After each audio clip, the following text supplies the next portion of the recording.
Before I could fight, however, I sank fully into the floor, fading into the darkness and shutting my eyes. As I opened them, I felt my silk sheets around me, soothing my anxiety from the darkness that had previously surrounded me. What the? Why did Diana bring me home? Was this an illusion? Was I being tricked? Something was going on. I sat up in bed, looking around me. I was indeed in my room. There was no mistake about it. Why? Diana, it's too strange. Was this a game? Was this part of her plan to get the boys back? I was lost and confused more than ever, despite my logical thought trying to piece the puzzle that is Diana together. The more I tried to solve her, the less I understood about the situation I was in. I was interrupted, however, my door suddenly opening, revealing the boys, with Damien's hand on the doorknob. Miss, what are you doing here? I got the week off. Aren't you supposed to be in school? Nope. No.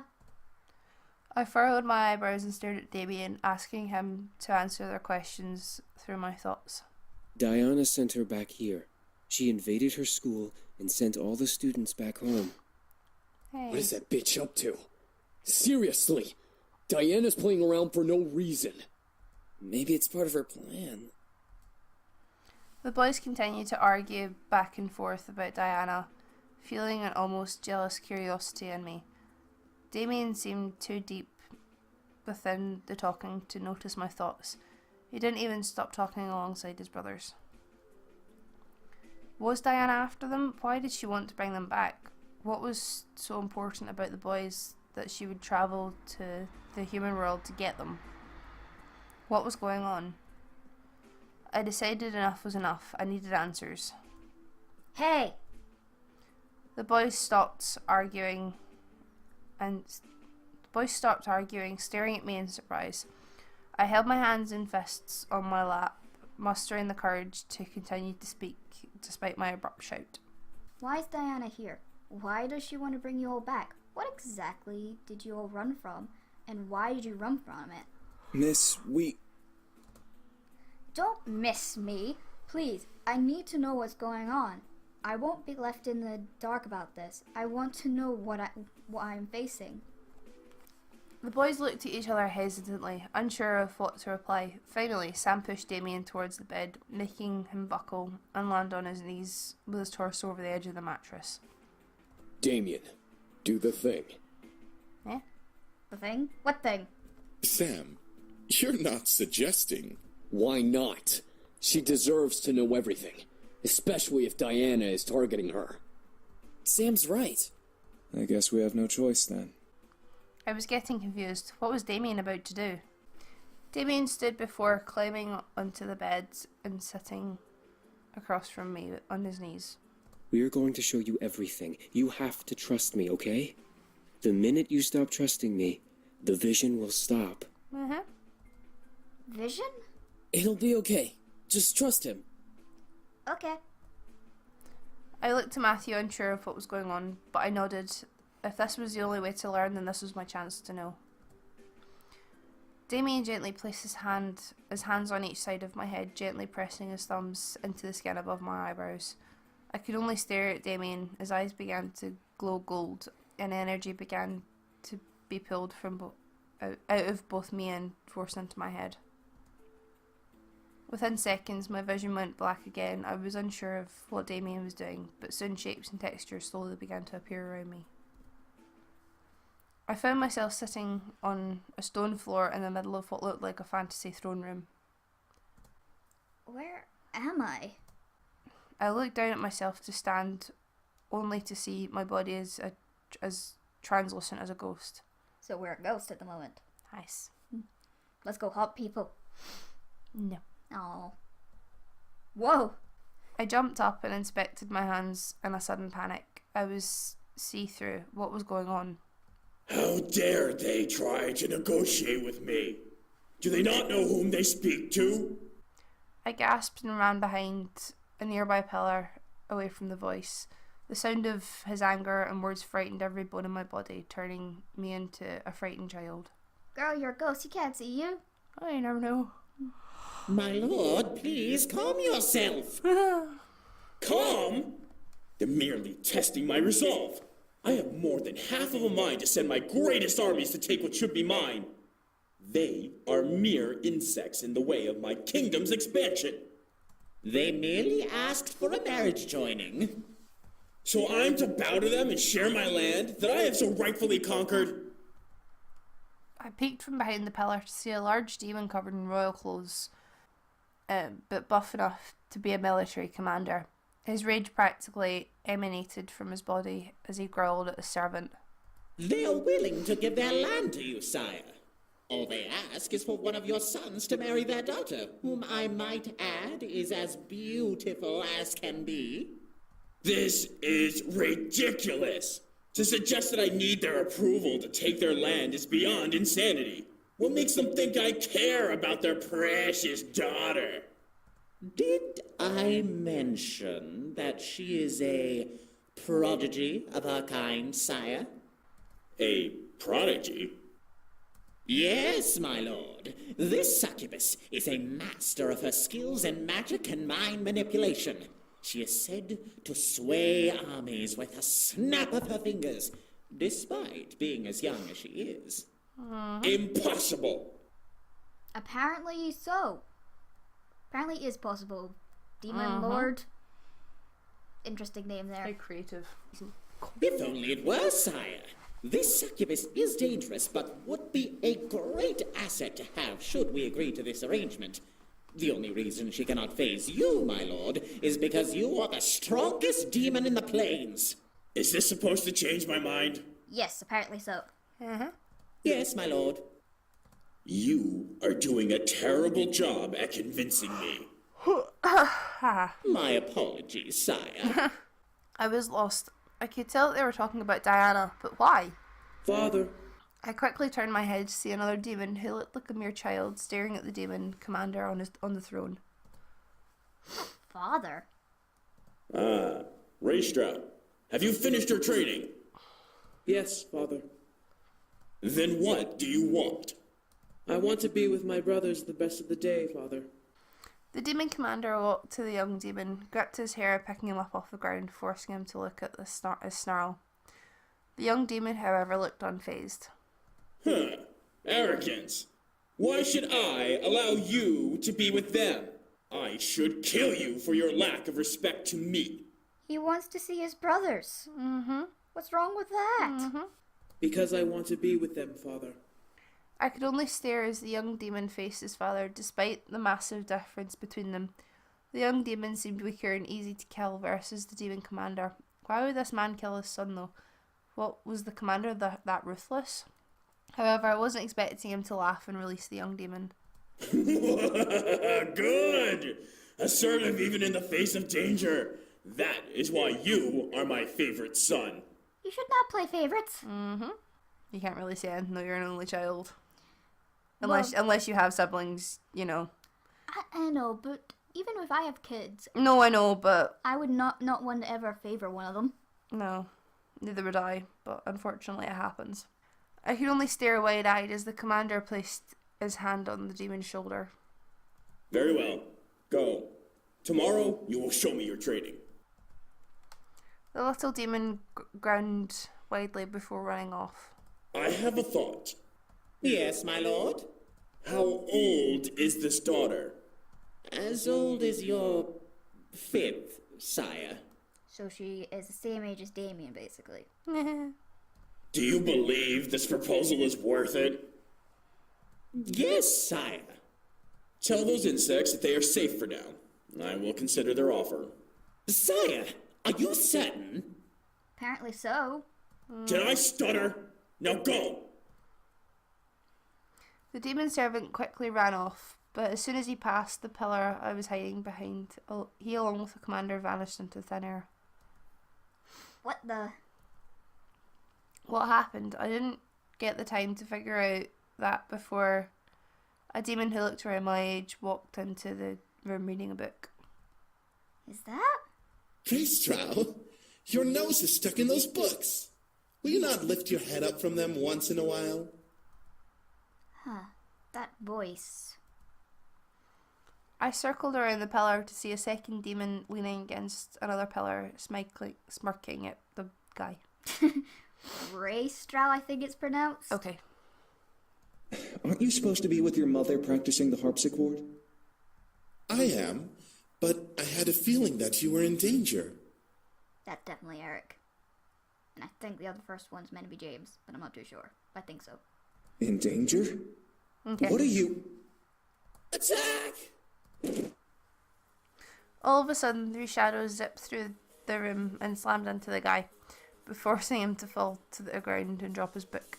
As the sight cleared for me, there were 3 other demons in a dog pile with him at the bottom. Get up! No way! You haven't had a break in months from those stupid books. It's time for punishment! Death by brotherhood! Eh? No more reading! I told you that you were in danger. Oh, that's kind of cute. I suddenly knew who these demons were. It's the boys. Even in the demon world, their brotherly connection was astounding. They were merely younger versions of themselves. One of the demons, who I assume was Matthew, grabbed the book from the floor and opened it, reading it mockingly. How can you read this, Raystro? It's all about war strategy. It's boring. I have to, Zakaru. Get off! There's only one thing you need to know about strategy. Kill them all. Take no prisoners. You sound just like Father. I couldn't help but giggle. It was cute to see them acting childish with each other. Eventually, James managed to push his brothers off him and stand brushing himself off. You all are reckless. At least we have fun. It's true. You haven't been with us in weeks. Don't you think it's time for a break? I'm sure Father won't mind. But I have to... I know you want to, Raystro. Damn it. What is going on here? I shot my head to the voice to see the commander, aged a little, staring at the boys with his arms across his chest. Damien quickly dashed and hid behind Sam, peeking over her shoulder to see the large commander. No. Nothing is going on. We just passed by each other. Then why does your brother have your book? I was showing him what I was learning, Father. Return to your studies, Raystro. The rest of you out of my sight. Do not disturb your brother again. I could only stare as James gently took his book, and without looking at his brothers, returned to reading. The commander walked past, and the remaining brothers, growling at Sam and Damien before leaving the room. What was up with that? Don't worry about it. We'll find a way to get him back. I don't know. He's on a very tight leash. Damien does a lot of Ezreal, you're quiet. What did you hear? He's going to a negotiation meeting. He's going to arrange a marriage. A marriage? For who? It must be for one of us. He hasn't decided who will marry her. It's a girl from a kingdom he wants to take over. But that's uncharacteristic of him. Usually he'd just attack with the army. Whatever the case is, one of us is getting married. I hope it isn't me. What about Raystro? He's the eldest. It would make sense, but having a succubus marrying one of us means that she'll be practically married to all of us. Great. Well, what should we do? Before the conversation could continue, the boys vanished into thin air, fading into different coloured mists. They were replaced by an older Damien and Matthew sitting with each other in the middle of the throne room. Do you think we should? Nice. I really want to. That sounds dirty. I want to as well. Still, it'll be hard to convince Raystro, since he's the one about to be married, and he's the favorite. We don't know that, Zakaru. Maybe she's set to marry you. No way! I don't want to get married. I don't think you'll have a problem with that baby face of yours. I looked over to see Sam join the duo, crossing his arms and raising an eyebrow at his brothers. What are you two talking about? We got into contact with the human world again. Come on, Ezreal. You give humans too much attention. No way, you gotta listen. They apparently have stores and books and schools and stuff. You don't want to go to school. No. No. So what? It's full of humans who piss on each other for no reason. They're no better than the devil spawn. Some people are just kinky. Nuh-uh, the one we were talking to wasn't like that. How do you know, Sakeru? Because I do. What is going on here? They want to go to the human world. The human world? Yeah, apparently. Racero, think about it. You won't have to marry that girl and be the heir anymore. You could be with us, and we can make lives for ourselves in the new world. Now you're just talking nonsense. I vote that we do it. Huh? Oh, not you two. Think about it. This may be our chance to finally get away from this political nonsense we're stuck in. We may be nobles, but we're still our own beings. Ristro is in. What? Azrael? Whoa, so how do we get there? Are you kidding me? You don't even know how we'd get there. A simple spell should work, but it would require someone from the human world to help us get there. We can ask him. Oh, he'd definitely help us. I'm not so sure about... Restra, aren't you tired of pleasing Father all of the time? I am, but... If you stay, you'll be married off and become ruler of Father's kingdom. You'll have no time for yourself or with us, and you'll be constantly at war with the other realms for power. You'll most likely turn into the spitting image of Father. That doesn't sound good. Yeah, just go. Just go. What he's saying is, get your head out of your ass and let's go. If you don't say yes, I'll drag your princely ass with us. I don't care what that bastard of a father wants. Oh, shady. I know. Come on, Racero. I think a minute ago Sam was like, this is a bad idea. But now he's like, no, let's just go. All right, let's do this. What's the plan?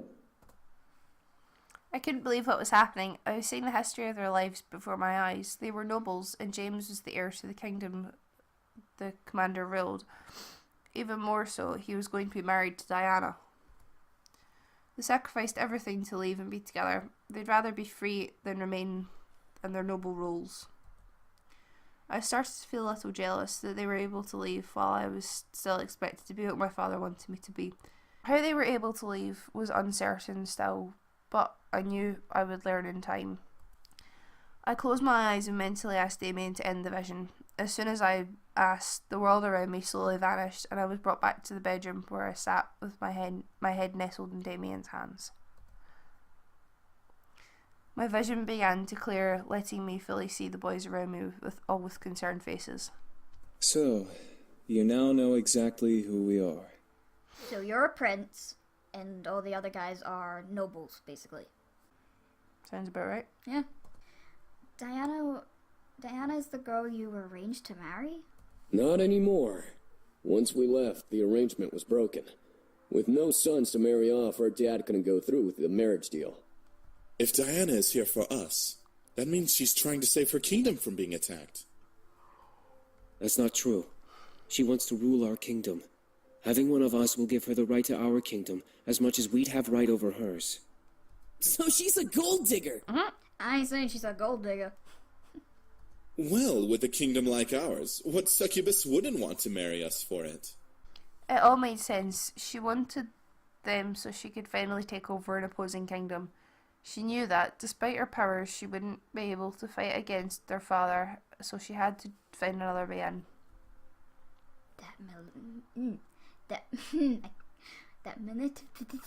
Manipulative. I can't say that word for some strange reason. Manipulative. That manipulated. No. No, close enough. You put a D in it where there's a V. I know, but close enough. Before I could continue, I felt my head suddenly get heavy and dizzy. I gripped my head, mewling under my breath. Okay. I don't know. What the? I took too much. I'm so sorry. Rest now. There's no need to do anything more today. The boy suddenly rushed over and helped me lie back down as my vision was painted in white polka dots.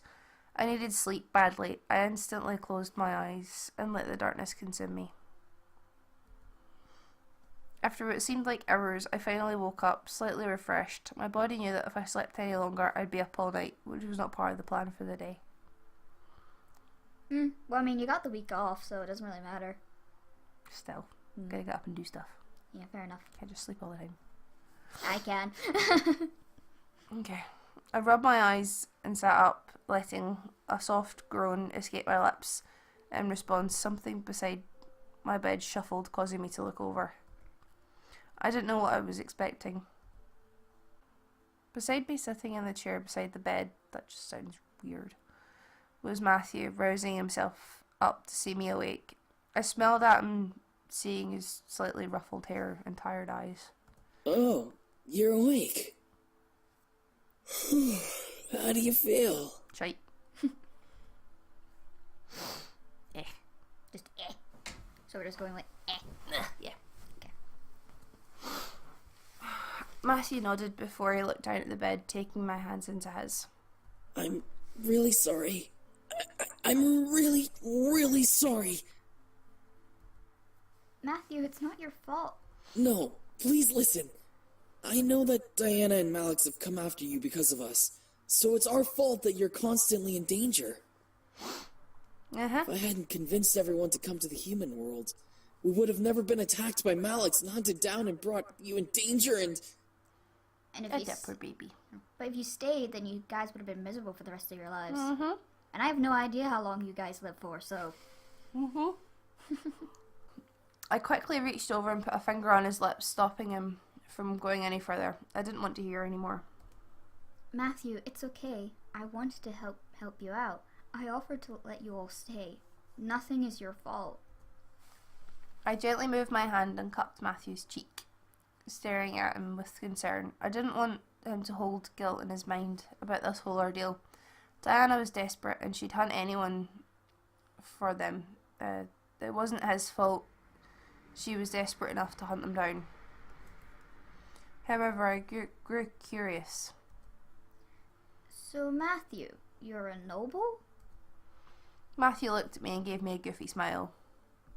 I was once, but even if I had the title, I didn't really feel like a noble. How come? Well, I was the fourth noble son of the Demon Lord. With Erik and Sam ahead of me in case James couldn't fulfill his duties, there was no way I was getting the throne. So I spent the majority of my time trying to make my mother happy. She was always unhappy. Unhappy? How come? Well, my dad was he married 4 different women. Each of us came from a different mother, and my mother was the last to be married and bear a son. The thing with succubi, though, is that they get jealous very easily. No shit. Well, I mean, if you married 4 different women. Yeah. So what happened? The other wives got mad and scorned each other. It wasn't violent, but we never ate together for a reason. Yeah, I would say that'd be a very awkward family dinner time. Mm-hmm.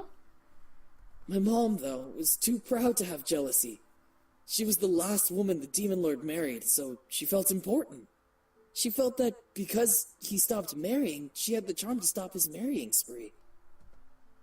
Matthew let out a small laugh, and a hint of depression lingering in his breath he let out.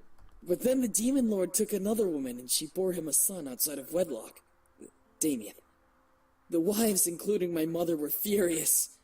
In response, the Demon Lord had a spell cast on them, turning them into spiritual orbs. That's horrible. Matthew nodded, pressing his lips together in both agreement and sadness. They could never have physical form, and they lost all their powers. They became slaves trapped in the Demon Lord's castle. However, they were kept alive to make sure their sons grew up to be competent demons. I'm sorry. Matthew gently shrugged, letting a small nostalgic smile grace his lips. She taught me how to be a demon, though. Not just a demon, a grown, adult demon. I read books, I learned strategy, everything that James was doing under the Demon Lord's watch. Only, I trained with just my mother. She wanted me to surprise the Demon Lord one last time, and maybe take the throne away from James. Matthew reached into his pocket and took out a small mirror. Here, I'll show you. Matthew handed it to me and sent a wave of blue mist into it. It began to glow until it enveloped the room in a bright light. Oh boy. We're back here again. Yep. When the light had subsided, I was back in the main hall of the Demon Castle. I looked around, feeling unable to move, but I could practically see everything as clear as I had before. However, my focus gathered on Matthew sitting on the throne as if it was his reading a book. For some reason, Matthew reminded me of James at that moment. He seemed engrossed in his reading each word and absorbing each meaning. Him on the throne surprisingly fit him. There was something about him. This is an easy read. A saddened cry, however, echoed through the hall, forcing Matthew to stop, close the book and stand from the throne. Mother? I looked around, confused as to where the cry had came from. It seemed to just echo through the room without any source of direction. Matthew sighed and placed the book on the armrest of the throne before he cupped his hands together. Fly and comfort her, will you? As Matthew opened his hands, a small bird with blue and purple feathers perked up from the hiding place. Matthew smiled before releasing it into the air. I watched as it flew off, gliding through the open archway. Sound of its flapping wings faded into the air as it flew further into the castle. Come on. I could tell that Matthew was holding his breath. He must have cared very deeply for his mother. It was incredibly sweet. At last, the sound of the crying stopped, making Matthew release a happy sigh. There we go. Matthew cracked his knuckles in approval and reached for his book. However, before he could even graze the front cover with his fingers, the sound of pattering entered the room. You, fourth son, away from the throne! All right. What am I going to do with you? You're a child. Matthew glared at the servant as it quickly brushed the sword off, like there was dust all over it. The next time I see you on the throne, I will inform the Demon Lord. Understand? Yes. The demon servant continued to brush over the throne before knocking the book from the armrest. Matthew froze as the servant quickly padded over and picked it up. What is this? A book? Why do you have it? He likes to read. What of it? I was reading. You read? You don't need to read. You're never going to need knowledge for anything, fourth son. I saw Matthew's eyes twitch, making me grimace. The servant sure had a mouth. It was annoying at the very least. I'll just take this book and bring it to the heir himself to read. He's reading faster than the library can provide. But that's... Raestro's next area of study. The servant began to walk away, ignoring Matthew's glare of anger.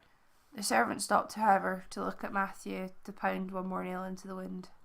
Let's face it, kid. You have the smallest horns, the smallest frame, and the least amount of power among the noble sons. You'll never be like them, so just stop trying. Use your incubus powers on others who have a child fetish or something. Nice. The demon looked Matthew up and down before rushing off to wherever he came from. As the servant disappeared, Matthew summoned a knife and chucked it in the direction to where the servant left. The knife embedded itself into the hard stone beside the door into the hall. Ugh, I hate that guy. Disgusting pig fawn. Matthew walked over and sat on the foot of the throne, clearly aggravated. Eventually, Matthew stopped the magic, lowering the mirror, holding it in his hands before looking at me. I had hoped to show you my mother, but I guess the mirror wanted to show you something else. Sorry. That servant was terrible. Tell me about it. He served the Demon Lord almost his whole life. Ugly pig fawn. Matthew laughed while I laughed at the insult. It was good to see him in good spirits despite what was shown and what was happening around us. Still, it was sad to see that he was considered the child of the noble sons. He could read books of knowledge that his brother hadn't read, and he seemed caring. It was insulting to see someone tear him down like that. Matthew smiled at me before pocketing the mirror.